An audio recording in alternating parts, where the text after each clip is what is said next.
Sobre o autor, Pablo Casado. É licenciado en Educación Física pola Universidade da Coruña, unha persona moi relacionada con o mundo do deporte da montaña, sendeirista, corredor de montaña, leva 30 anos percorrendo diferentes espazos naturais que coñecen todos os recursos.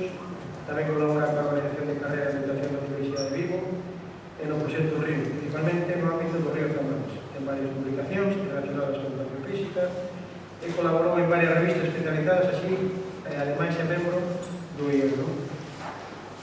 Personalmente penso que hai que agradecer a paixón que transmite pola Serra do Galiñeiro e seguramente despois de min é a persona que máis coñece polo tempo que vota en ela tamén, tanto é como sería seguramente un membro moi destacado na Xunta Rectora, pena non ter así bastantes persoas como eu para poder estar dentro dunha Xunta Rectora, non?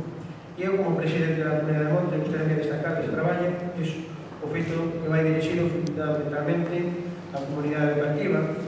Iso indica que futuros comuneiros e comuneiras que hoxe todavía non o saben que o serán de cara ao futuro, e posiblemente tamén dentro deses pequenos habrá os futuros membros da Xunta Rectora, non? Porque aqueles que estamos nas comunidades de monte son os grandes problemas que temos e que as novas xeracións non veñen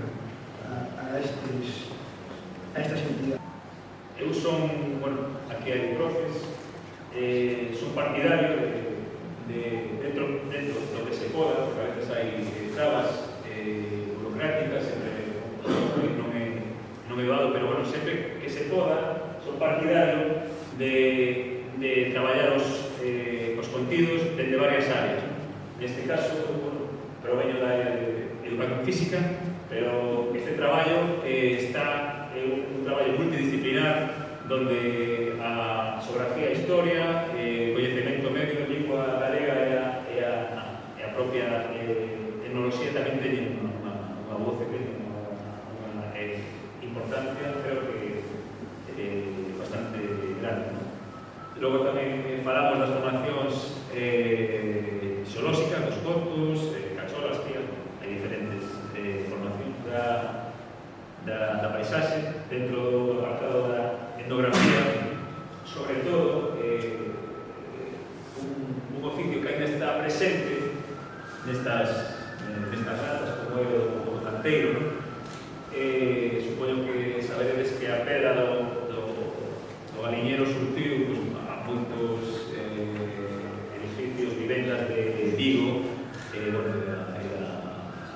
dos concellos do Val. Entón, bueno, o canteiro hai un oficio que tiene muchísima importancia na serra. A verdad, impresionante. Entón, quedei con esta plaquilla